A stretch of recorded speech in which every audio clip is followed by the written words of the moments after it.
बहुत समय पहले की बात है। एक छोटे से गांव में किशु नाम का एक गरीब लड़का अपनी माँ के साथ रहता था। उसके पिता बचपन में ही गुजर चुके थे। किशु बहुत मेहनती था, लेकिन उसकी माँ बीमार रहती थी, इसलिए घर की जिम्मेदारी किशु पर ही थी। हर दिन किशु जंगल से लकड़ियां लाता, गांव में बेचता और जो थोड़े पैसे मिलते उससे रोटी और दवा खरीदता।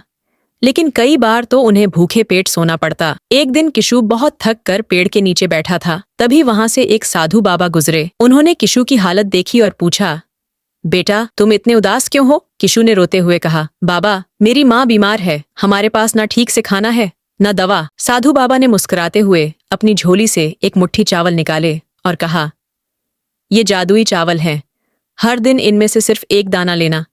वो एक दाना तुम्हारे लिए ढेर सारा खाना बना देगा, लेकिन याद रखना, अगर एक से ज्यादा दाना लिया तो इनका जादू हमेशा के लिए खत्म हो जाएगा। किशु ने झोली लेकर साधु बाबा को प्रणाम किया और खुशी खुशी घर लौट आया। अगले दिन किशु ने चावल का एक दाना लिया और उसे पकाने लगा।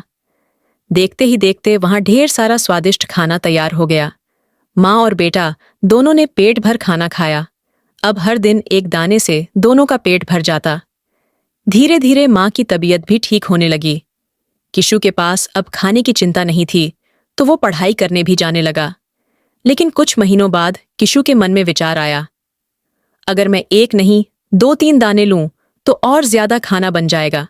फिर मैं गांव के लोगों को बेचकर पैसे कमा सकता हूं, हम बहुत अमीर हो सकते हैं। अगले दिन किशु ने चावल के 3 दाने लिए, लेकिन जैसे ही उसने उन्हें पकाना शुरू किया, चावल जलने लगे। न खाना बना न कुछ और। किशु घबरा गया। उसने अगले दिन फिर कोशिश की, लेकिन जादू गायब हो चुका था। किशु को अपनी गलती का एहसास हुआ। किशु उदास बैठा था, तभी वहीं साधु बाबा लौटे। किशु उनके पैरों पर गिरकर बोला, बाबा मुझसे गलती हो गई, मैंने आपकी बात नहीं मानी, मुझे माफ कर दो। साधु बाबा ने मुस्कुराते हुए किशु को उठाया और कहा, बेटा संतोष सबसे बड़ी दौलत है, लालच करने से हमेशा नुकसान होता है।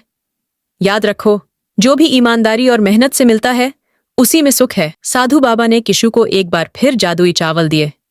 किशु ने इस बार वादा किया कि वो कभी भी लालच नहीं करेगा। अब किशु हर दिन एक दाना लेकर माँ के साथ मिलकर सुखी जीवन जीने लगा। गांव में सब उसकी ईमानदारी की तारीफ करते। सीख, संतोष में ही सच्चा सुख है। जो व्यक्ति लालच करता है वो अपने हाथ से खुशियां भी खो देता है।